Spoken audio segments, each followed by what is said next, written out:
Lambert's Water Sports features Highlight Sports Network, featuring Big Brother. Ladies and gentlemen, this is the biggest college football matchup of the week. You're talking about Ohio State versus Penn State. All right, both teams remain undefeated. Who has the better defense? I'm taking the Penn State defense over Ohio State defense. They both got great quarterbacks. All right. Ohio State has Kyle McCoy, and of course, Penn State has Drew Allard.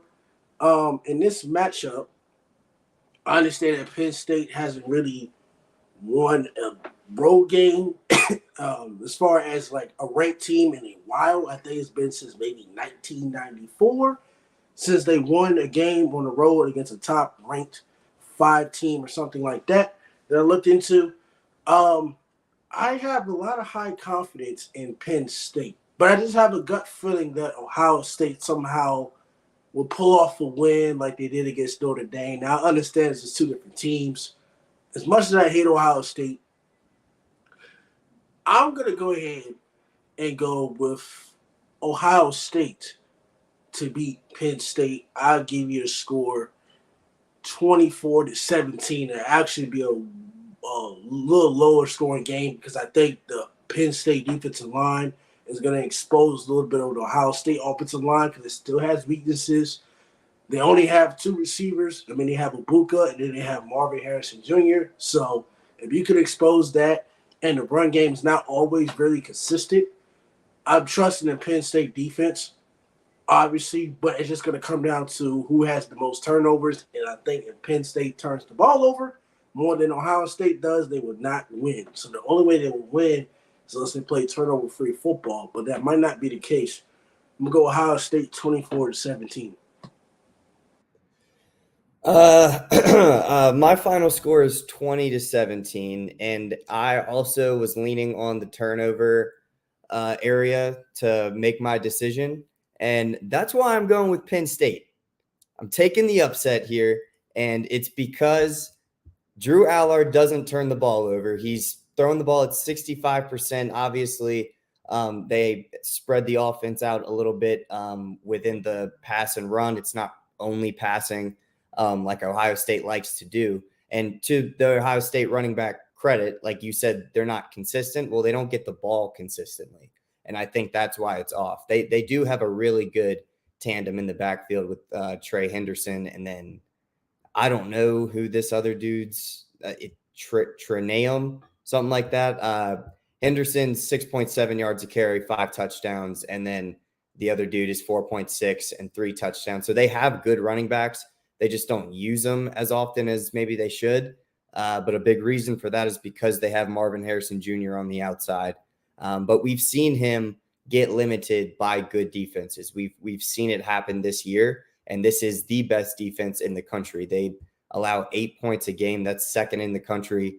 Only 193 passing yards. 193 total yards. That's first in the country. They're second in total sacks with 27. And they've only allowed 1 passing touchdown all year to 7 interceptions. Now, I understand they haven't played Ohio State. I get they haven't played a team like Ohio State, but they have allowed 1 passing touchdown all year and have 7 interceptions.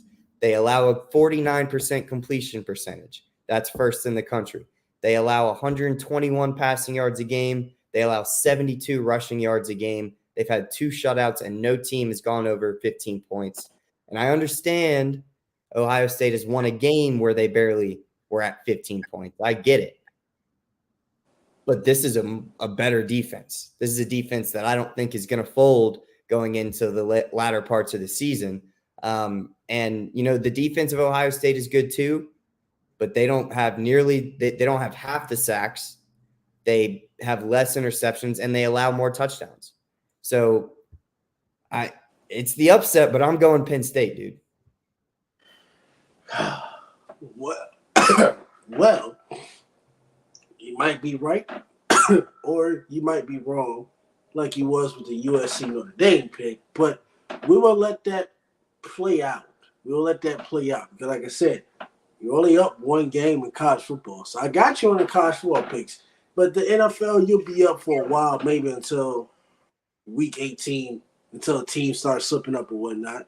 But I mean, I don't have really too much to say about this. Like I said, these teams have to play on the field. I think it'd be a great matchup. I think it'd be very, very close. But as much as I hate Ohio State, I'm gonna lean towards them. I think they're gonna be on a roll for a while until they play Michigan. I understand their inconsistencies on offense, and the quarterback wasn't really all that, and he didn't really throw a touchdown against Notre Dame. I get that, but they're gonna be on their roll. They're gonna be on their way. So next episode of Lemons for the Sports, another Pac-12 matchup. Oregon loses last week, but they're at home against Washington State. Now Washington State is a sleeper team that you need to watch out for. So we'll be talking about that next. Lambos with the Sports, Silent Sports Network, Total Pole Nation. Don't really like, comment, subscribe. We'll catch you next episode of Washington State versus Oregon. Peace out.